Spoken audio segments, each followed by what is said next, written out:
अब ये दो ट्रांसफॉर्मेशन यूज करेंगे। तो पहले R1 रो चेंज हो रहा है, क्या हो रहा है, R3 के एलिमेंट को हम यहाँ सब्ट्रैक्ट कर रहे हैं। तो ये क्या हो जाएगा, देखो 0 माइनस 2/5, तो ये तो हो गया माइनस 2/5। अब ये क्या हो जाएगा 1/5, इसको सब्ट्रैक्ट करेंगे तो ये तो 0 हो जाएगा।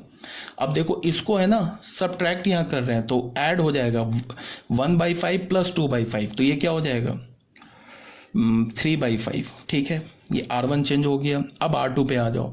R2 को क्या कर रहे हैं, R2 में से सब्ट्रैक्ट कर रहे हैं, R3 के एलिमेंट को 1/2 से मल्टीप्लाई करके क्या कर रहे हैं यहाँ सब्ट्रैक्ट कर रहे हैं। तो देखो यहाँ मैं रफ में कर रहा हूँ, रफ में देखो, यहाँ रफ में कर रहा हूँ, देखो ध्यान से। R3 का ये एलिमेंट है ना, अब ये R2 चेंज हो रहा है ना, तो R2 चेंज हो रहा है तो R3 लिख दो 2/5, इसको ये तो चेंज हो ही नहीं रहा है, माइनस 2/5 ये लिख दिया। अब इसमें क्या कर रहे हैं, इसको ऐसे बोलो कि इसको 2 से डिवाइड करके R2 के एलिमेंट में सब्ट्रैक्ट कर रहे हैं, या 1/2 से मल्टीप्लाई करके R3 के एलिमेंट में सब्ट्रैक्ट कर रहे हैं।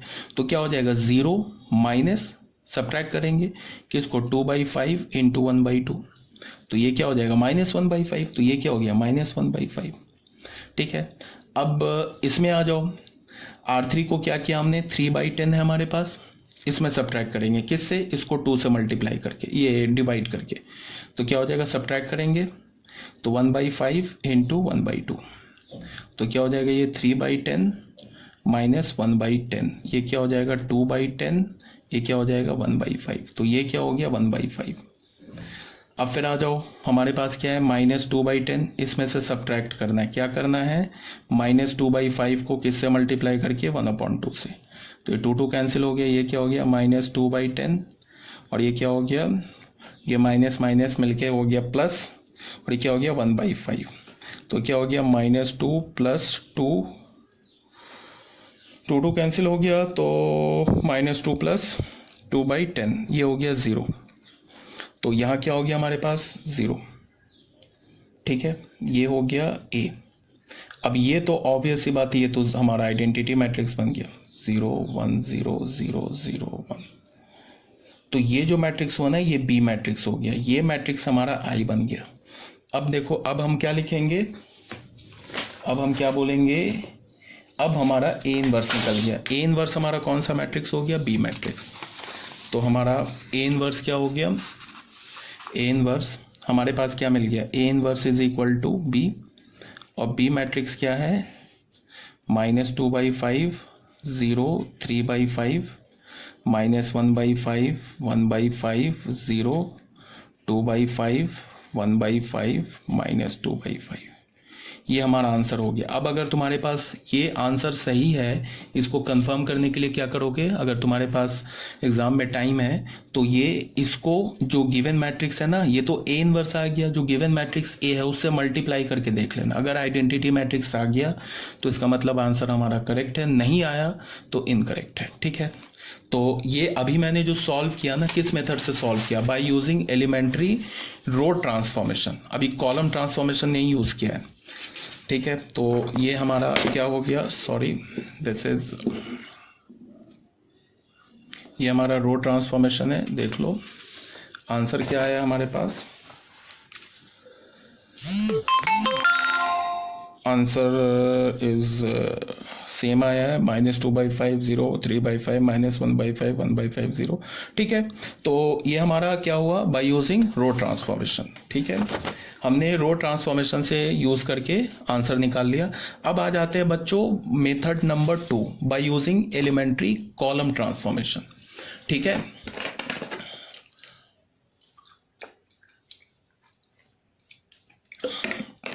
अब बच्चों देखो मेथड नंबर 2 में, मेथड नंबर 2 में क्या है, कुछ नहीं, मेथड 2 को ध्यान से देखो। मेथड 2 क्या है,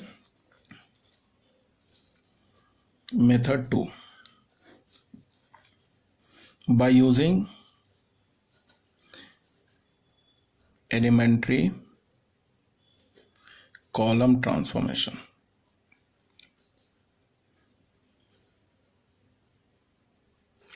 कॉलम ट्रांसफॉर्मेशन में क्या करते हैं, ए आई को किधर लिखते, इधर, इज इक्वल टू ए। ठीक है, ए हमारे पास मैट्रिक्स क्या गिवन है, ए हमारे पास मैट्रिक्स गिवन है ए, आई यहाँ लिख लिया 1 0 0 0 1 0 0 0 1। अब ए क्या है 2 -3 3 2 2 3 2 2 3 3 -2 2। ठीक है बच्चों, अब ध्यान से देखो, अब कॉलम ट्रांसफॉर्मेशन में क्या करेंगे, इसे आइडेंटिटी बनाना है, लेकिन हमें यूज क्या करना है, कॉलम ट्रांसफॉर्मेशन। और इसे आइडेंटिटी बनाएंगे, जो कॉलम ट्रांसफॉर्मेशन यहां यूज करेंगे सेम कॉलम ट्रांसफॉर्मेशन यहां यूज करेंगे, और जब ये आइडेंटिटी बन जाएगा तो ये इन्वर्स आ जाएगा। ठीक है, तो अब मैंने आइडेंटिटी मैट्रिक्स बनाने के लिए क्या बोला, सबसे पहले करोगे तुम क्या कि इसको 1 करोगे, इसको 1 करोगे। तो एक तो रास्ता 1 करने का क्या है कि पहले तुम ये जो फर्स्ट कॉलम है ना, हमारा फर्स्ट कॉलम, इसको तुम 2 से डिवाइड कर दो। अब कॉलम की बात करेंगे, अब रो की बात नहीं करेंगे। अब ऐसा मैंने ऑलरेडी बता रखा है कि ऐसा नहीं करेंगे कि रो ट्रांसफॉर्मेशन जब यूज करेंगे तो उसमें कॉलम ट्रांसफॉर्मेशन यूज कर दिया, कॉलम में रो कर दिया, गलत हो जाएगा। अब सिर्फ कॉलम कॉलम पे बात करेंगे। तो मैंने क्या किया, ऐसा भी कर सकते हैं कि मैं फर्स्ट कॉलम को 2 से डिवाइड कर दूं तो ये 1 बन जाएगा। दूसरा क्या कर सकते हैं कि इस 3 को पहले कॉलम और तीसरे कॉलम को आपस में इंटरचेंज कर दे। ठीक है, उससे भी काम बन जाएगा। तो हमने क्या किया, हमने चलो पहले कॉलम ही को हमने क्या कर दिया, C1 को चेंज कर दिया। क्या कर दिया, हमने बोला कि C1 1/2 C1 कर दिया, पहले कॉलम को 2 से डिवाइड कर दिया। तो यहां भी करना होगा पहले कॉलम को 2 से डिवाइड। तो ये क्या हो जाएगा हमारा, ये हमारा हो गया 1/2, ये 0 और ये 0। ये तो सेकंड कॉलम और थर्ड कॉलम तो रह जाएगा 0 0 1, और इसको 2 से डिवाइड किया है तो ये क्या हो जाएगा 1, ये भी हो गया 1, और ये 3/2। ठीक है, ये तो सेकंड कॉलम -3 2 -2, और ये 3 3 2 ऐसे रह गया। अब ये हो गया हमारे पास। अब क्या देखा मैंने क्या बोला है कि जब कॉलम ट्रांसफॉर्मेशन करेंगे तो रो वाइज 0 करेंगे, और रो ट्रांसफॉर्मेशन करेंगे तो कॉलम वाइज 0 करेंगे। अब मुझे इसे 0 करना है, इसे 0 करना है, तो मैं कैसे सोचूंगा, मैं सोचूंगा अगर मैं इसको 3 से मल्टीप्लाई करके ऐड कर दूं तो ये 0 हो जाएगा, और अगर इसको 3 से मल्टीप्लाई करके यहाँ सब्ट्रैक्ट कर दूं तो ये 0 हो जाएगा। इसका मतलब मैंने क्या चेंज करना है, C2 को मैंने क्या किया, C2 + 3C1 कर दिया, तो ये 0 आ जाएगा। फिर क्या करना है, C3 को क्या करना है, C3 में से -3C1 कर दिया, तो ये दो ट्रांसफॉर्मेशन से ये दोनों 0 हो जाएगा। तो सेम रो ट्रांसफॉर्मेशन यहां भी यूज करेंगे हम लोग, जो ट्रांसफॉर्मेशन यहां यूज कर रहे हैं। तो देखो क्या है हमारे पास, ये A मैट्रिक्स आ गया। अब C2 को चेंज कर रहे हैं तो पहला कॉलम तो चेंज होगा नहीं, तो पहला कॉलम 1/2 0 0 रह गया। अब C2 में क्या कर रहे हैं हम लोग, सेकंड कॉलम में क्या कर रहे हैं, पहले कॉलम को 3 से मल्टीप्लाई करके ऐड कर रहे हैं, पहले कॉलम के एलिमेंट को। तो इसको 3 से मल्टीप्लाई करेंगे तो क्या हो जाएगा, ये 3/2 ऐड करेंगे तो ये क्या हो जाएगा 3/2। इसको 3 से मल्टीप्लाई करके ऐड करेंगे, 3 से मल्टीप्लाई 0 तो ऐड करेंगे तो ये 1 ही रह जाएगा। इसको 3 से मल्टीप्लाई करके ऐड करेंगे तो ये क्या हो जाएगा, ये 0 ही रह जाएगा।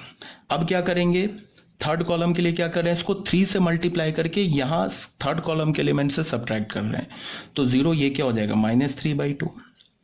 ठीक है, इसको 3 से मल्टीप्लाई करके इससे सब्ट्रैक्ट करेंगे तो 0 ही रह जाएगा। अब इसको 3 से मल्टीप्लाई करके सब्ट्रैक्ट करेंगे तो 3 से मल्टीप्लाई करेंगे 0, तो 1 - 0 इज 1, तो ये 1 हो गया। अब यही काम यहाँ भी करेंगे, तो हमारा पहला कॉलम तो चेंज होगा नहीं, 1 1 3/2। अब क्या होगा, सेकंड कॉलम में क्या है, फर्स्ट कॉलम को 3 से मल्टीप्लाई करके सब्ट्रैक्ट किया तो ये हो गया 0, इसको 3 से मल्टीप्लाई किया तो ये हो गया 3, तो 2 - 3 तो ये -1 हो गया। इसको 3 से मल्टीप्लाई किया तो क्या हो गया ये, अच्छा यहाँ सब्ट्रैक्ट कर रहा हूँ ना मैं, लगता है ऐड होगा ना। इसको 3 से मल्टीप्लाई करके ऐड किया 0, इसको 3 से मल्टीप्लाई किया 3 + 2 5 हो गया। देखो एक गलती होगी ना कहीं तो फिर से पूरा कैलकुलेशन मिस्टेक हो जाएगा। C2 को चेंज कर रहे हैं ना, 3C1 + 3C1 कर रहे हैं, तो 3 से मल्टीप्लाई करेंगे 3 + 2 5 हो गया। अब इसको 3 से मल्टीप्लाई करेंगे तो क्या हो जाएगा 9/2, और यहाँ ऐड करेंगे ना तो क्या होगा हमारे पास -2 + 9/2, तो क्या होगा -4 + 9 5/2, ये किसके इक्वल हो जाएगा 5/2 के इक्वल हो जाएगा। तो ये क्या हो गया 5/2, क्लियर है। अब आ जाओ C3 पे। पहले C1 ये क्या बोल रहा है, C3 में से सब्ट्रैक्ट करना है क्या, -3C1। तो इसको 3 से मल्टीप्लाई करके किया तो ये तो 0 हो गया। इसको 3 से मल्टीप्लाई किया और यहाँ सब्ट्रैक्ट किया तो ये भी 0 हो गया। इसको 3 से मल्टीप्लाई किया और यहाँ सब्ट्रैक्ट करेंगे तो हमारे पास क्या होगा, 2 -9/2। 3 से मल्टीप्लाई करेंगे तो -9/2, तो क्या होगा 4 -9 -5/2। ये हो गया हमारा -5/2। ठीक है, अब ये हमारा क्वेश्चन आ गया। ठीक है, आई होप कैलकुलेशन मिस्टेक नहीं हो। अब क्या करना है हमें, अब इसे क्या करना है, इसे हमें क्या करना है, 1 बनाना है। तो 1 बनाने के लिए क्या किया मैंने, सेकंड कॉलम को 5 से डिवाइड कर दिया, तो C2 को चेंज किया, क्या किया 1/5 C2 कर दिया। ठीक है, तो यहां भी सेकंड कॉलम को 5 से डिवाइड करना होगा, तो ये तो 1/2 हो गया, ये 0 हो गया, 0 हो गया। 5 से डिवाइड करोगे तो क्या हो जाएगा 3/10। ये हो गया 1/5। सेकंड कॉलम को किया, ये 0 हो गया। थर्ड कॉलम और फर्स्ट कॉलम तो चेंज होगा नहीं, -3/2 0 1। और ये क्या हो गया हमारे पास, सेकंड कॉलम है हमारा 1 1 3/2, ये हो गया 0 1। और इसको 5 से डिवाइड करोगे तो ये हो जाएगा 1/2 और ये हो जाएगा 0 0, ये तो चेंज होगा नहीं, -5/2। ठीक है, अब हमारा टारगेट क्या है, ये तो हमने इसको 1 कर दिया। अब हमारा टारगेट क्या, इसे 0 करना। तो ये 0 कैसे होगा, ये तो ऑलरेडी 0 हो गया, इसे 0 कैसे करेंगे। मैंने बोला ना, ये 1 करने के बाद अब कॉलम ऑपरेशन लेके चल रहे हैं तो रो वाइज 0 करो। इसे 0 कैसे होगा, सिंपली C1 -C2 कर देते। तो यहाँ पे फिर हमने क्या किया, C1 को चेंज किया, क्या किया C1 -C2 कर दिया। ठीक है, तो यहाँ देखो क्या हो गया, ये A हो गया, ये यहाँ भी C1 -C2 करेंगे। तो ये बताओ ये क्या होगा, 1/2 -3/10। तो क्या हो जाएगा ये 5 -1/2। यहाँ देखो रफ में मैं कर रहा हूँ, यहाँ देखो 1/2 -3/10, तो क्या हो जाएगा 5 -3/10, क्या हो गया 2/10। तो ये क्या हो गया 1/5, तो ये हो गया क्या हमारा 1/5। ठीक है, अब इसको सब्ट्रैक्ट करेंगे तो क्या हो जाएगा 0, ये हो गया -1/5, ये 0 हो गया। ठीक है, अब ये तो 3/10 रह गया, ये 1/5 हो गया, ये 0 हो गया, ये -3/2 हो गया, ये 0 हो गया, ये 1 हो गया। ठीक है, और यहाँ क्या हो जाएगा, ये सब्ट्रैक्ट कर रहे हैं तो ये तो 1 हो जाएगा, 1 - 1 0। 3/2 इधर से सब्ट्रैक्ट करेंगे तो ये 1 हो गया। अब 3/2 -1/2, तो 2/2 1 हो गया, और ये 0 हो गया, ये 1 हो गया, ये 1/2 हो गया, ये 0 हो गया, 0 हो गया, ये -5/2 हो गया।